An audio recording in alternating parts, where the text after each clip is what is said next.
Meus amigos, imensa alegria em retornar com vocês nos estudos sequenciais do livro Nosso Lar. Às terças-feiras, às 21h45, nós já nos firmamos aqui na presença com os companheiros que nos visitam, com quem intercambiamos essas ideias trazidas pelo Espírito André Luiz, na psicografia de Chico Xavier, na obra Nosso Lar, editada pela Federação Espírita Brasileira. Uma obra que alcançou 60 anos em 2013. Ele lançou a edição comemorativa dos 60 anos por 1.500.000 exemplares vendidos. Então, é muito expressivo pensar nisso. E nós alcançamos hoje o episódio número 27, capítulo 27, o trabalho, enfim. E o capítulo inicia-se com a visita de André Luiz ao local onde ele teria a oportunidade de, enfim, se tornar útil, que era uma aspiração. Como vocês se lembram, no capítulo anterior, ele foi trazido pelo novo amigo que caminhou em silêncio e o trouxe até aí. Foi quando, então, ele conheceu o ministro Genésio, que chamou, por sua vez, Tobias, que o encaminhou para aquelas câmeras, onde ele iria encontrar uma nova realidade. E ele começa o capítulo dizendo que nunca poderia imaginar o quadro que se desenhava agora aos seus olhos. Era uma série de câmeras vastas, ligadas entre si, repletas de verdadeiros despojos humanos. Havia um vozerio no ar, onde também a presença de gemidos, soluços, frases dolorosas pronunciadas a esmo. Américo, uma característica, né, de uma região que está recuperando espíritos em desequilíbrio. Sem dúvida, essas câmaras que estão ali abaixo da estrutura de Nosso Lar, mais próxima da crosta, têm essa função, receber as pessoas que estão desequilibradas. Primeiro porque elas não conseguiriam respirar normalmente numa atmosfera mais rarefeita. E também têm problemas com relação à luminosidade. Portanto, eles ficam mais próximos do umbral, nessas câmaras que são abaixo do nível da crosta onde está localizada Nosso Lar. Nós sabemos que as esferas espirituais, elas se interpenetram. Então, há caminhos para descer de uma esfera para outra, alguma coisa assim. E eles desceram realmente uma estrutura e escadas para se localizarem nas tais câmaras. E aí começa a visita do André para aqueles espíritos necessitados. Os amigos que nos veem, que nos ouvem, não devem se sentir espantados com essa descrição aqui citada no início, porque verdadeiramente é o peso da consciência de espíritos que não compreendem a situação em que se encontram, e nós vamos ver aqui na descrição do capítulo pelo menos 2 casos mais expressivos, denotando essa necessidade de esclarecimento, de consciência e até a cobrança consciencial e as ilusões alimentadas sobre a vida após a morte, apresentando esses quadros aí. André disse que aquele quadro causou impressões tão angustiosas que ele procurou recursos na prece para não fraquejar. Tobias, que foi a pessoa que introduziu André naquela ala, imperturbável, chamou uma velha servidora ali presente, e nós vamos ver o nome mais adiante aqui, que acudiu atenciosamente. E ele perguntou: vejo poucos auxiliares. O que aconteceu? Havia pouca gente ali para atender tantas necessidades. E a Narcisa, né, que é a pessoa a quem nos referimos anteriormente, esclareceu que o ministro Flacos determinou que a maioria acompanhasse os samaritanos. Américo, muito interessante essa referência a este grupamento, a essa organização de espíritos benfeitores que atua em Nosso Lar e percorre o umbral para atender, socorrer, recolher espíritos já em condições de serem trazidos para Nosso Lar. Eles têm essa função, eles saem da base, que é ali o Ministério da Regeneração, nas câmaras mais embaixo, né? E revisitam as regiões próximas do umbral e recolhendo espíritos que estejam em condições de serem atendidos.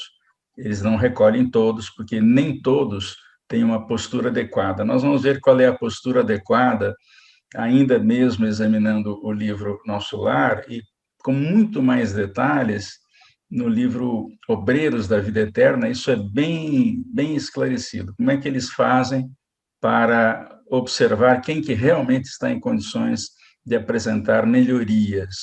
Então, não é qualquer espírito que faz isso, mas aqueles que são os responsáveis pela tarefa, eles têm umas características que eles têm que obedecer para determinar se a pessoa mesmo está falando ou querendo mesmo modificar-se. Já falamos isso e seria bom repetir, que só entra na colônia de Nosso Lar quem percebe os próprios erros e quem está com disposição para trabalhar ativamente na sua própria melhoria.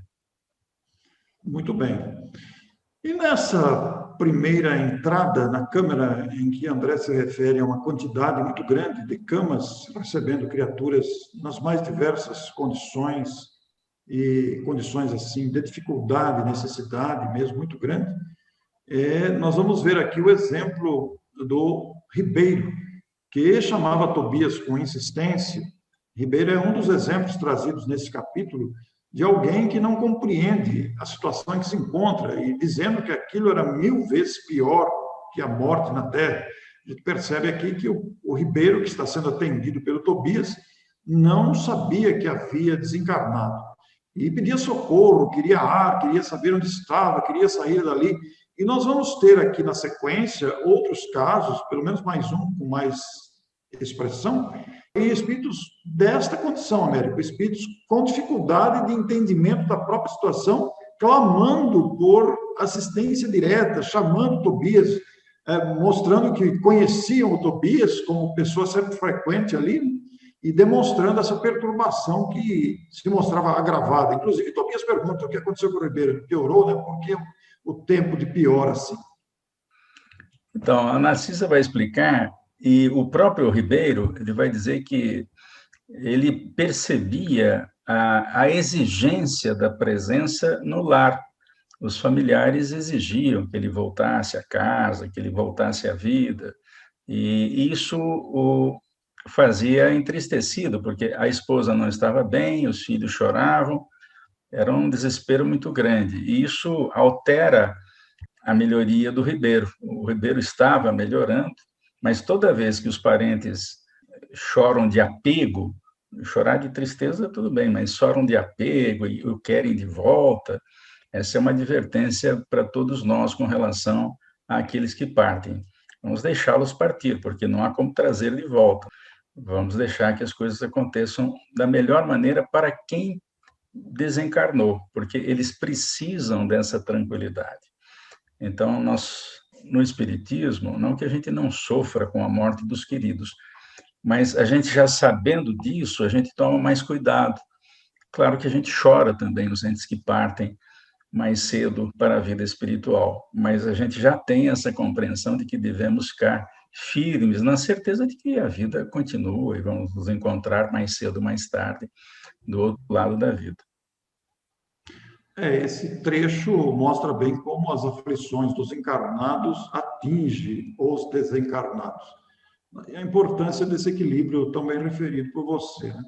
E André está identificando essa angústia do Ribeiro à sua frente, verificando a atenção que Tobias lhe dá, e nos diálogos que se estabeleceram ali, o nosso Tobias traz uma frase, Américo, inclusive você tem uma imagem para ilustrar aí, de muito interesse e de muita importância, que cabe, inclusive, para todos nós que estamos refletindo com essas lições. Gostaria que você mesmo lesse a frase e comentasse conosco, até porque ela lembra uma outra frase muito conhecida. Então, diz o Tobias que o homem, ele encontra na vida real aquilo que ele amontoa para si mesmo. Então, nós temos isso aqui na Terra, né? A pessoa vive naquilo que amontoou para si. Então, se ela cuidou de amontoar coisas boas, ela vai estar bem. Se ela não fez isso, ela não vai estar bem. e o Ribeiro parece que não amontoou muita coisa boa. Então, ele sofre com isso. A imagem que a gente tem para mostrar aí, talvez ela não seja a mais adequada. É um homem de lata, com uma série de penduricalhos que são mais lixo do que qualquer coisa.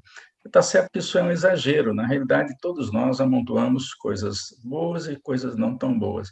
É difícil ilustrar essa frase, mas o fato é que a vida real, a gente vive no mundo que construiu para nós mesmos. Nós não temos outra explicação a não ser essa, que é fruto de todas as encarnações anteriores e mais o que aconteceu nessa.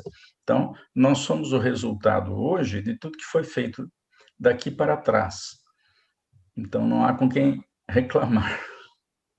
Essa observação, Américo, que você faz, ela lembra que hoje mesmo, né, no dia de hoje, nós estamos construindo este futuro, né? As nossas atitudes, os comportamentos, as preferências, os gostos alimentados, as ideias, a alimentação de vícios, a manutenção de comportamentos inadequados. É como você fez o exemplo da lataria pendurada, juntada na imagem aí, forma aquilo que vai nos infelicitar ou que vai nos trazer mais tranquilidade. E André teve uma natural curiosidade de perguntar por que o Ribeiro estava sofrendo daquela forma. Talvez conhecer-lhe a origem, o histórico, do que ele teria feito na Terra para estar daquele jeito, mas aí veja o conselho da mãe, de Dona Laura, mãe de Lísias, que lhe falou ao coração antes de se despedirem, para a importância de deixar a curiosidade de lado e simplesmente ser útil. E ele parece que recordou isso e ouviu isso, né? Isso é importante porque já foi um treinamento, já foi um início, um exercício de caridade para com o enfermo à sua frente. Tobias, com a sua natural gentileza, afagou o enfermo, dirigiu-lhe palavras de esperança, de alegria e queria providenciar recursos. Mas a caminhada de ambos continuou pelas filas de camas bem cuidadas. E aqui, inclusive, André situando a desagradável exalação ambiente, oriunda, como ele veio a saber mais tarde, das emanações mentais dos que ali se congregavam. Essas emanações mentais são os alimentos espirituais acumulados, as sensações mantidas pelos desejos, pela repercussão moral, etc., com as dolorosas impressões da morte física e, naturalmente, sob o império de baixos pensamentos. Muito interessante esse parágrafo aqui do capítulo, porque o Tobias está dando essas explicações para André Luiz, afirmando que reservam-se estas câmeras apenas a entidades de natureza masculina. Interessante esse detalhe, Américo. Apenas espíritos que reencarnaram como homens. E ali surgem outras reclamações, outros gritos de pedido de socorro. Então, isso aí tem muito a ver com aquelas separações que a gente ainda tem aqui, ou tinha aqui até pouco tempo na Terra, né? E certamente eles têm essa preocupação, porque imagine em 1943, como os homens que ainda são machistas o eram muito mais, e, portanto, encontrar uma mulher lá podia significar mais desequilíbrio ainda. Então, eles tomavam esse cuidado. Claro que isso só vale ali nas câmaras, porque no núcleo de nosso lar já não há essa preocupação de separação dos sexos, né? Eles podem conviver, porque já se equilibraram, já perceberam qual é o propósito da vida. Mas aí nas câmaras, os recém-chegados são isolados pela opção sexual, exatamente para não criar problema com os demais. Hoje em dia, Não é imagino difícil. que existam outras opções exatamente para separar, para não dar confusão, né? Porque nós ainda não aprendemos a respeitar a opção sexual alheia, né? Nós achamos que os outros têm de ser do jeito que a gente é, ou que a gente gostaria de ser. Isso não é bem assim. Não é difícil imaginar em espíritos perturbados como esse que aí estão, as perturbações de origem sexual, como seriam expressivas aí, piorando a situação. Mas André, apesar de tudo, Américo, apesar da recordação, da recomendação de Laura, para que, ao invés de curiosidade, usasse a utilidade, fosse útil, ele não deixou de se indagar por porquê que esse quadro de tanta angústia aqui, né, essa reunião de tantos sofredores, torturados que ele presenciava. E aí o Tobias lembra ele que, apesar daquele quadro difícil, eles já estão atendidos, já foram recolhidos no umbral, ali estão para novos aprendizados. E André teve que entender aquilo, porque ele passou pelo umbral e sabia que o umbral era muito pior do que aquele quadro que ele estava, de uma certa forma, indignado. Ali pelo menos o ambiente era limpo, eles estavam sendo atendidos e lá enfermeiros e médicos são absolutamente atenciosos. Isso também já acontece aqui nos hospitais da Terra. Há lugares em que eles são treinados exatamente para dar essa atenção e na vida espiritual ainda com mais intensidade, porque é isso que a recomendação de Jesus. Amai o vosso semelhante, amai o próximo, aquele que está perto. Então, é preciso atender. O amor é uma somatória de pequenos fatores, de pequenas atenções, de pequenos sorrisos, pequenos gestos com boa intenção. E, portanto, eles são bem atendidos lá, já não estão na região umbralina, já não sofrem ataque das hordas de espíritos inferiores, né? Então, já é um lugar que já está bom. Não é essa maravilha, mas como a própria Narcisa vai dizer mais à frente, eles estão em processo. Então, daqui mais um tempo, eles estarão em condições melhores, como o próprio André Luiz já está. Isso, exatamente. E aqui vai a afirmação daquilo que você disse há pouco, aqui nesse mesmo episódio, quanto às lágrimas que vertem, recordemos que devem a si mesmos esses padecimentos. Devem a si mesmos porque optaram pela permanência em vícios ou em rebeldias, ou em desejos e intenções vingativas ou menos dignas, que sintonizaram com esse quadro de sofrimento, de angústia e de peso consciencial, agora que a realidade é outra. E aí, Américo, surge a grande frase que vai lembrar o Cristo também, embora dita por Tobias aqui com outras palavras, você tem as duas frases aí. Tem a frase do Tobias, dita para André Luiz, eu peço a você que coloque, e também a frase que vai lembrar o próprio Cristo. São apenas palavras diferentes. O Tobias vai dizer, a vida do homem está centralizada onde centralize o próprio coração. Ele usou uma redundância aí, centralizada e centralize. É uma força de expressão para mostrar que a gente tem a vida exatamente onde a gente coloca o coração. E Jesus fez a mesma referência, porque onde estiver o vosso tesouro, aí também estará o vosso coração. É uma advertência que muita gente às vezes não entende por que ele quis dizer isso, mas ele diz que a gente colhe aquilo que planta de uma outra forma, onde a gente coloca toda o nosso empenho, toda a nossa força. Então, se a gente fizer isso com coisas inadequadas, nós vamos ter um resultado que não é bom. É o caso do Ribeiro. Nós não conhecemos a vida do Ribeiro em detalhe. E quando o André quis conhecer, lembrou-se da advertência de Laura, como você lembrou há pouco. Certamente, ele teve uma vida irregular, que não é adequada, porque está sofrendo, né? Então, nós, aproveitando essa experiência do Ribeiro, já podemos colocar as nossas barbas de molho e procurando mudar de conduta e nos adequando realmente às lições do Evangelho, porque ninguém faz nada sem consequências, né? Essa é uma lei fantástica do Criador. Nos ensina de uma maneira que ninguém esquece. E Tobias classifica esta característica ou esta maneira dos espíritos estarem ali, esse jeito, esse enfrentamento que estão fazendo na condição que se encontram, classificando-os como contrabandistas na vida eterna. E claro que André não entendeu como assim. E aí ele faz uma referência que esses espíritos, estando na Terra, acreditavam, né, que as mercadorias que aqui traficavam ou superfaturavam, faziam circular sem as devidas leis fiscais que regem a comercialização. A troca de dinheiro, de moedas, seria a mesma no plano do espírito, que poderiam aplicar na vida espiritual os mesmos critérios que aplicavam quando encarnados, quando tinham o prazer do crime, o poder do dinheiro, o prazer de enganar, a insubordinação à lei e, principalmente, Américo, a imposição dos caprichos pessoais.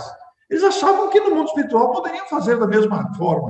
Quando se deram conta que haviam desencarnado, quiseram aplicar lá os mesmos costumes que aplicavam aqui. Porque aqui eles foram negociantes imprevidentes, esqueceram de cambiar as posses materiais em créditos espirituais, foram negligentes com o futuro espiritual que a todos nos aguardam e não aprenderam a valorizar as mais simples operações de câmbio, muitas vezes usando de desonestidade.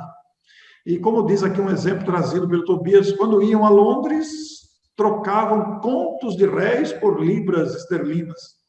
Entretanto, nem com a certeza matemática da morte carnal se animaram a adquirir os valores da espiritualidade. São aquelas pessoas que não se preocupavam ou negligenciavam ou achavam que a vida espiritual era coisa talvez nem chegasse, porque duvidavam da imortalidade e até desprezavam, e agora encontram o resultado da própria negligência com a questão espiritual. Queiramos nós não nos enquadrarmos em situações assim, Américo. É verdade. Graças ao Espiritismo, eu particularmente fico feliz porque ainda tenho chance de não passar por esse transtorno, porque aqueles que amealham somente os valores e os poderes terrestres ficam à míngua na vida espiritual. Saem milionários daqui da Terra e chegam como mendigos da alma, como o próprio Tobias se refere aí. A lição de Jesus, passada há 2000 anos, ela não está à toa ali. Ele sabia desse problema. É claro que ele também sabia que nós levaríamos algum tempo, mas aqueles que aproveitaram as lições do Evangelho e entenderam que aquelas lições eram lições de vida eterna, que valem para sempre, valem em qualquer lugar do universo, quem aproveitou as lições e as fez em ação, em pensamento, vontade, elas se dão melhor na vida espiritual. Então, nós já sabemos o caminho. Jesus é o caminho, a verdade e a vida. Ele mesmo disse isso. Todas as suas lições são exatamente para a gente não ter problema após a morte.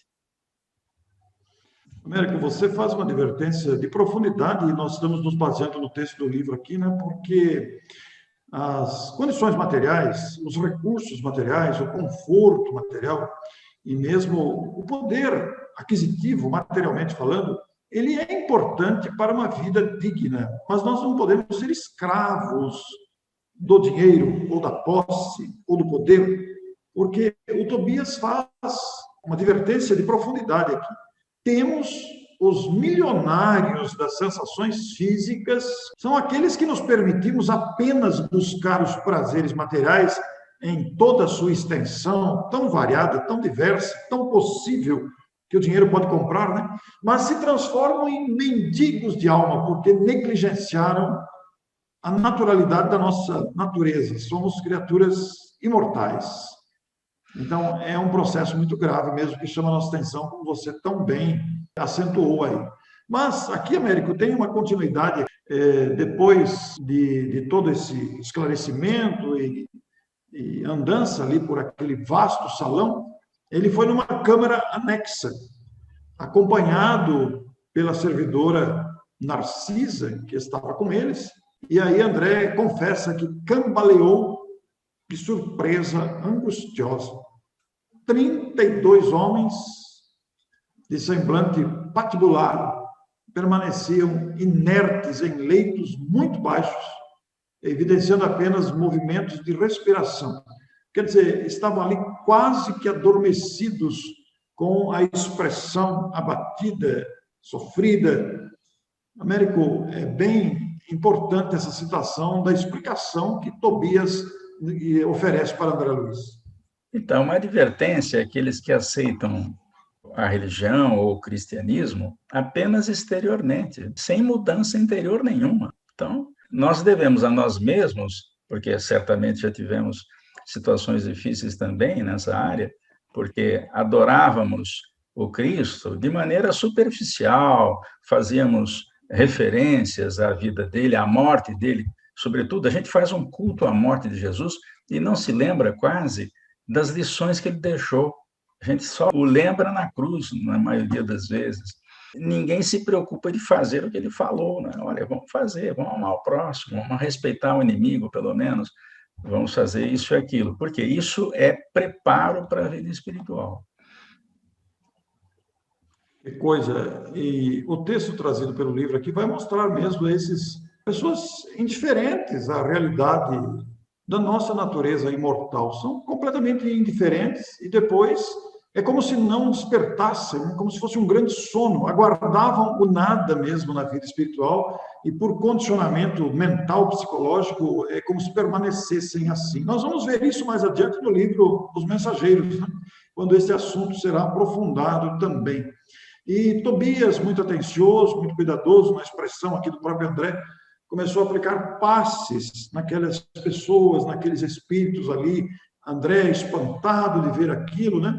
E começaram, isso foi feito com os dois primeiros homens ali, adormecidos, num sono parecido com um pesadelo, começaram a expelir uma escura substância pela boca, espécie de um vômito escuro, viscoso, com terríveis emanações cadavéricas.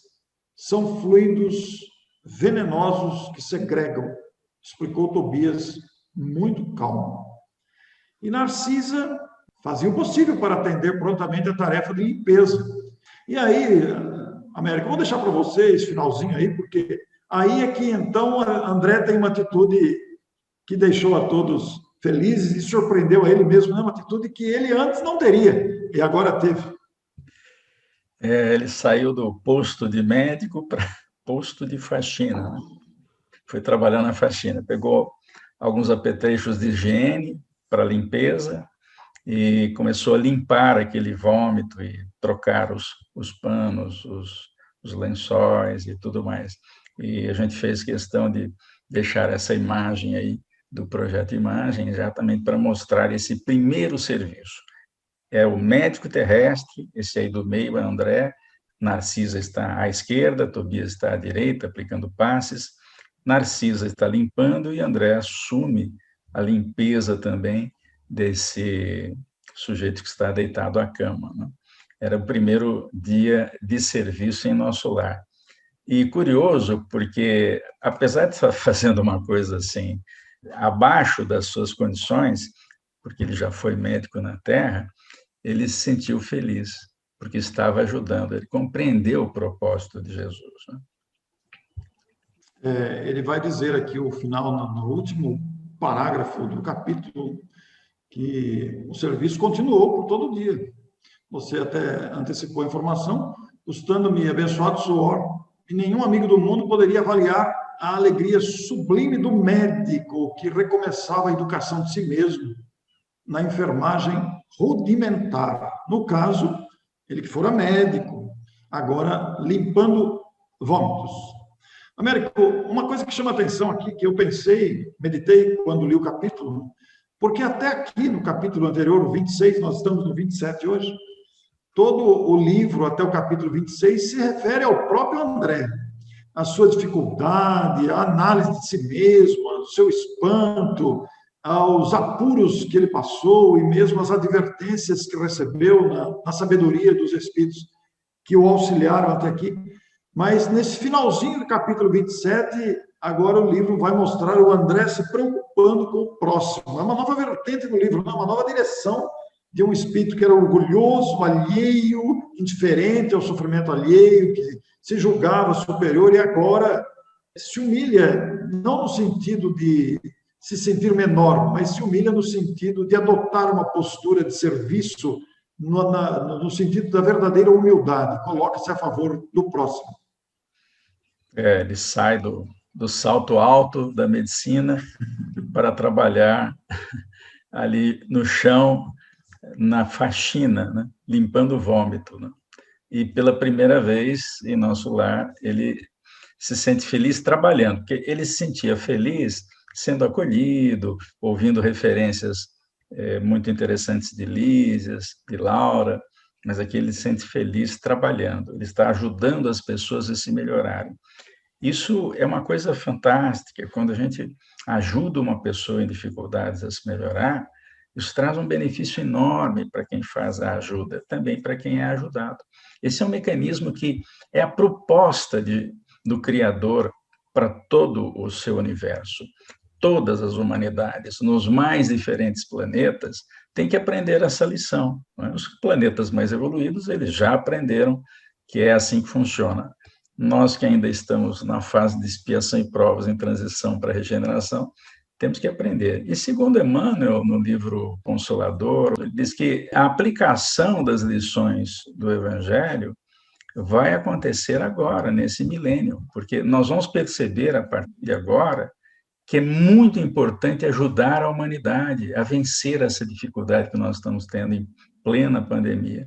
Isso vai trazer transformações fantásticas se nós soubermos aproveitar esse momento, ajudando quem precisa, do jeito que a gente pode. A gente não precisa dar fortunas, mas podemos dar a atenção de um telefonema, né? Simplesmente perguntar para a pessoa, e aí, como é que você está? Vibrações à distância, preces à distância. Existe uma infinidade de criaturas que estão orando como nunca, exatamente para ajudar a melhoria das pessoas que estão muitas adoentadas, internadas em casa ou nos hospitais. Então, o momento está exigindo isso, e nós estamos sendo convocados a fazer o que o André fez. Sai a campo e vai fazer alguma coisa. Américo, enquanto você falava aí numa apreciação tão bela como você concluiu agora a partir de um parágrafo, a gente verifica a importância de um livro e de um capítulo, né? Às vezes um capítulo apenas para trazer uma conclusão como essa, uma lei da vida, lei da solidariedade, do amor, do trabalho à disposição de servir. Muito bonito isso. É fantástico pensar nesse mecanismo. Como você usou aí em determinado momento, é assim que funciona, né? Nós temos que dar de nós mesmos para igualmente recebermos. E não pensar na troca da recepção, mas fazer como o André está fazendo aí, né? Colocando-se à disposição e agindo. E especialmente agora ele observou a Narcisa que está fazendo isso e recebeu aí a aprovação silenciosa no olhar e no sorriso da própria Narcisa e do Tobias. Por isso que na próxima semana, o capítulo 28 vai agora mostrar um André preocupado com o serviço, agora aplicando seus próprios esforços. O capítulo se chama, o capítulo 28, Em Serviço, Américo. Vai continuar a serviçada aí no nosso lar. Vai tomar uma canseira, segundo ele mesmo disse. Muito bem, então. Concluímos por hoje, agradecemos a sua audiência, a sua presença carinhosa. Os comentários no chat são muito agradáveis e fortalecem essa disposição de servir. É o que todos desejamos. Até a próxima semana. Até a próxima.